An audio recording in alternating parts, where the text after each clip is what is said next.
হালি শহরের যে ঘটনা তা নিয়ে পথে নামছে মমতা তৃণমূল শিবির। আজ দুপুরে বিধানসভা চত্বরে প্রতিবাদ কর্মসূচি হবে মমতা তৃণমূল শিবিরের পক্ষ থেকে। তৃণমূলের প্রতীকে জিতে আসা বিধায়করা সামিল হবেন।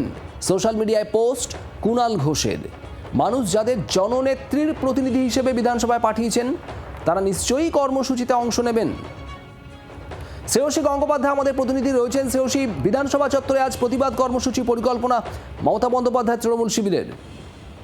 দেখো, কালীঘাট শিবির তাদের পক্ষ থেকে যেটা জানা যাচ্ছে, কুণাল ঘোষ তিনি যেটা পোস্ট করেছেন সেখানে তিনি বলছেন যে আজকে দুপুর 2টোর সময় বিধানসভা ভবনে সেক্ষেত্রে তৃণমূল বিধায়করা তাদেরকে প্রতিবাদ করতে ডাকা হচ্ছে, অর্থাৎ সেক্ষেত্রে প্রতিবাদ কর্মসূচির আহ্বান জানানো হচ্ছে।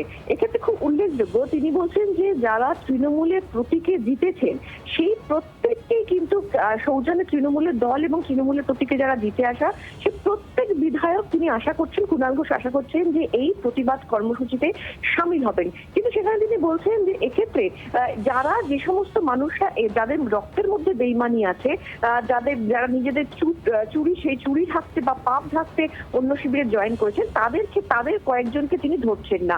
ফলে কার্যত এই মুহূর্তে যেটা দেখা যে আজকে 2টোর সময় এক্ষেত্রে আমরা গতকাল দেখেছি যে বিরোধী দলের পক্ষ, এক্ষেত্রে বিরোধী দলনেতা সহ একাধিক ঋতব্রত শিবিরের একাধিক নেতৃত্ব তারা কিন্তু মমতা বন্দ্যোপাধ্যায়ের উপর যে ঘটনা ঘটেছে সেই ঘটনার তারাও প্রতিবাদ জানিয়েছে। কিন্তু পাশাপাশি তারা কোচবিহার সহ একাধিক, কিন্তু তারা কি আজ যোগ দেবেন এই প্রতিবাদ কর্মসূচিতে? ঋতব্রত তৃণমূল শিবিরের তরফ থেকে কি এই বিধানসভায় কালীঘাট তৃণমূল শিবিরের তরফে যে প্রতিবাদ কর্মসূচির আয়োজন করা হয়েছে সেখানে কি থাকবেন, সেটাই দেখার। শ্রেয়সী, ধন্যবাদ।